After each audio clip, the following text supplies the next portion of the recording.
Isininaw singbo puran thaba maitena taram no okchari United Nations gi prominent seat asi karino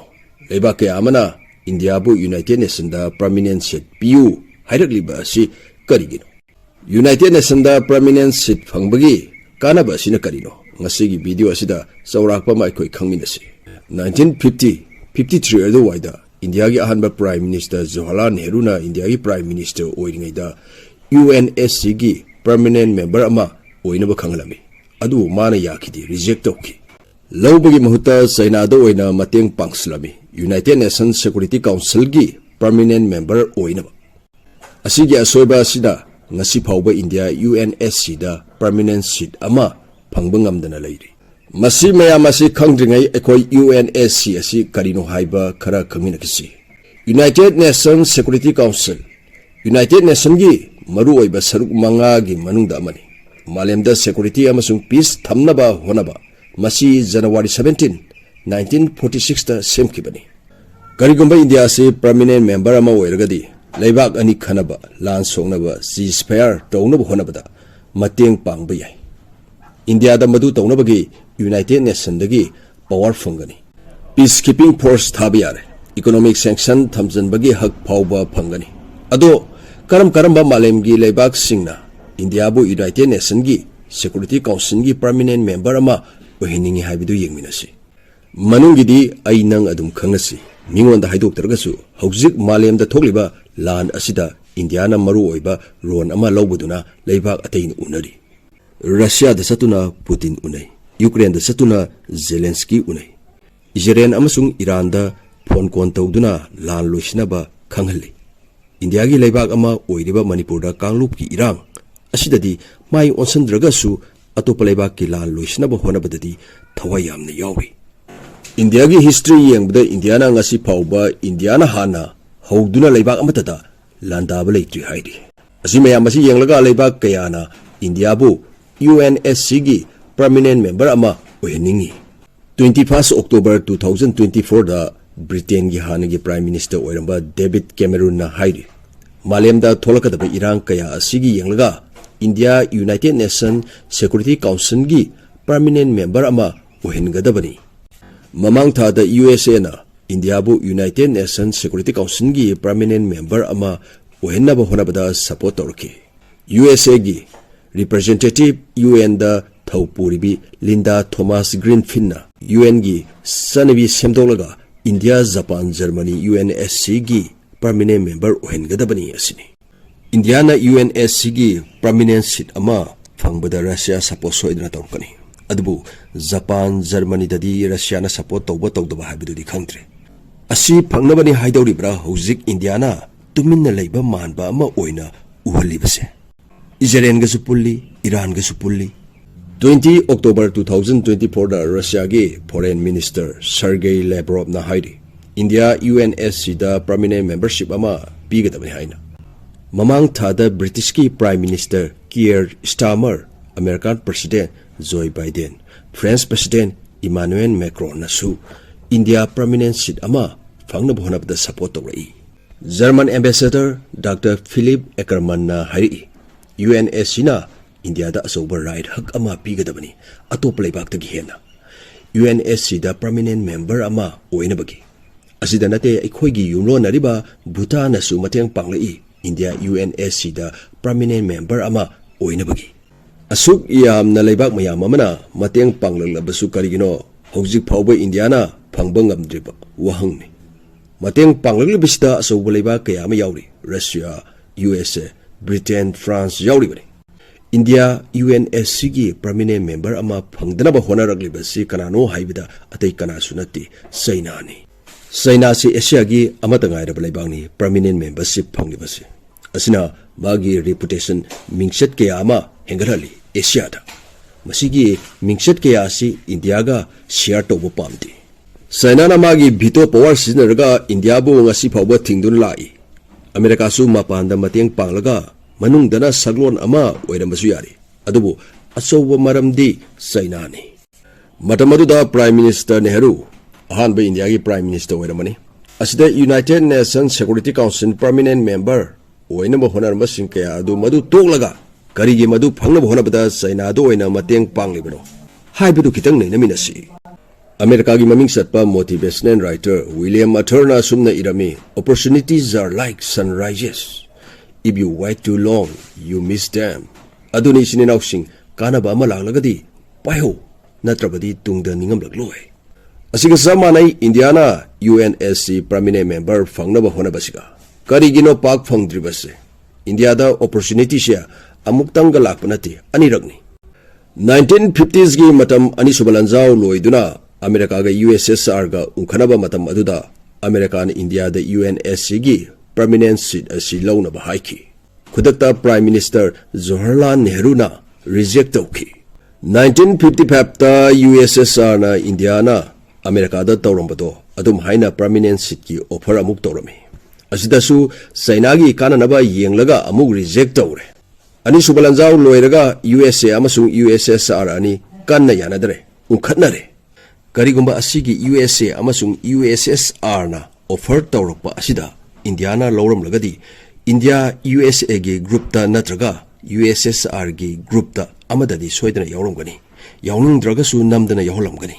nampuda pirakpada lawba haibasi India gi misang naidaba misang thamdaba policy asigi mayukta lawba oina thokani haina lawrami letter ama Jawaharlal Nehru na minister amada irami USA na India bu UNSC gi prominent seat piningi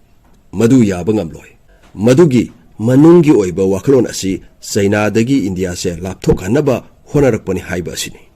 China su matam aduda asigi seat asi tanaram libani makhoi hana phanglaga India kona khanagani asini Nehru na laukhidabagi matang asida 2019 da debate asowa ma thoki India media kharaga the Hindu news media singa Nehru gi supporter kayama iki the Hindu newspaper na matam aduda phongdoralibase India asumba proposal amata phangkiba leite asini ngasai gi Nehru na Indian minister amada iba letter adudadi mayek sengna Nehru na pankrabani UNSC gi offer pidei aina reject tokibani haina kanano oidaba nganglibase Nehru ra the Hindus hariba paukse phongliba asira asidagi Congress party amasung BJP hunare tawi tawde noina maram oiraga phangdribani aduni adani haiduna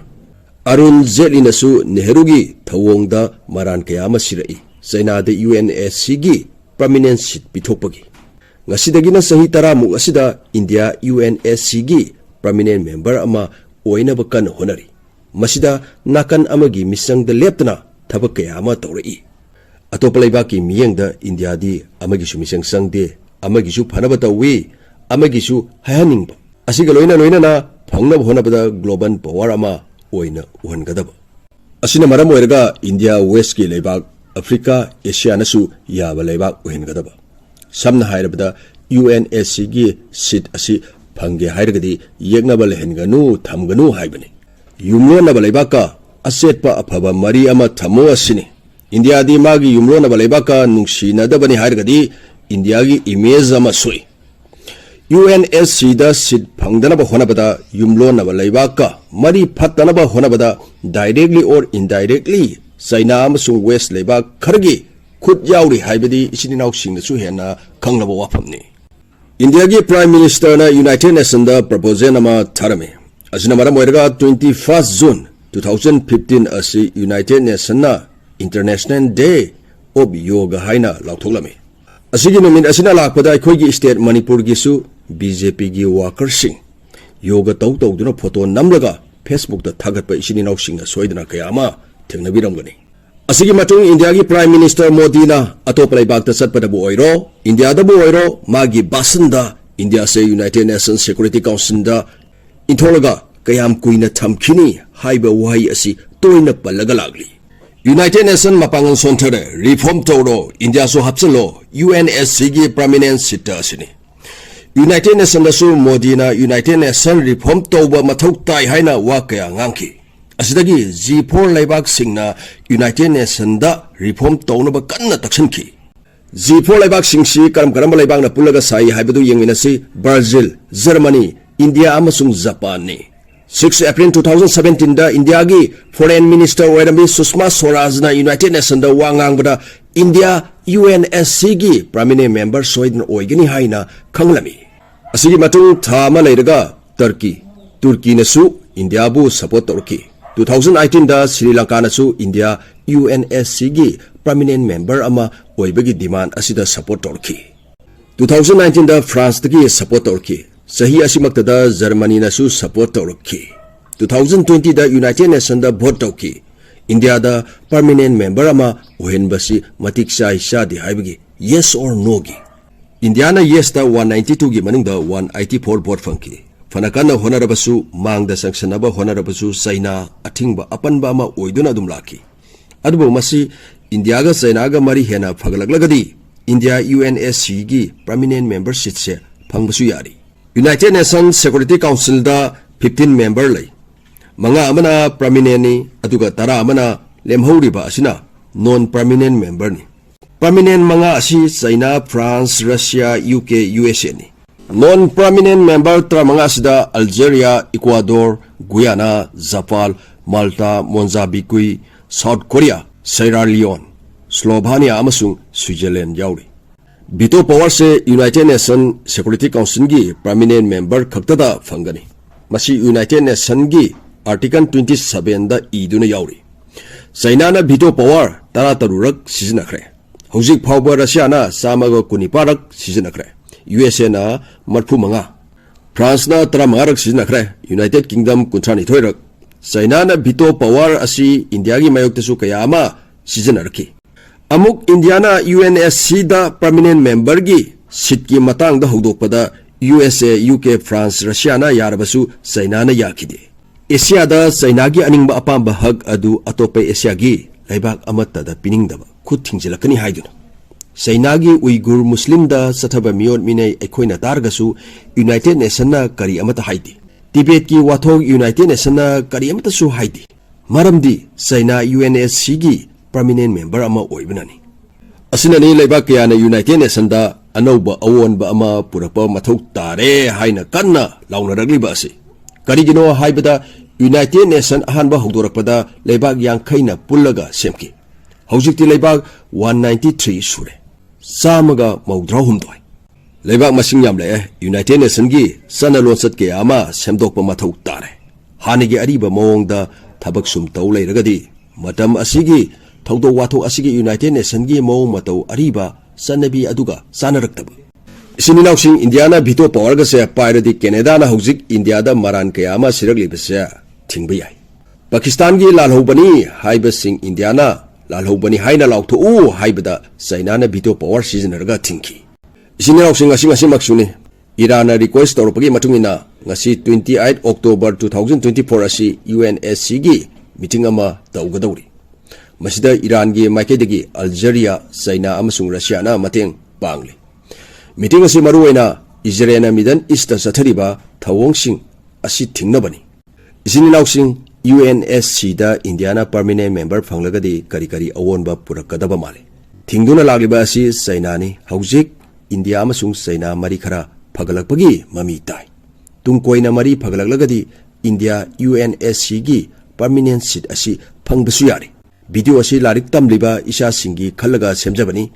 khanasi nainasi asi hairga puran thaba maiteina kaina naba yathang ni jari kanglipa imana yaifare yaifaminarsi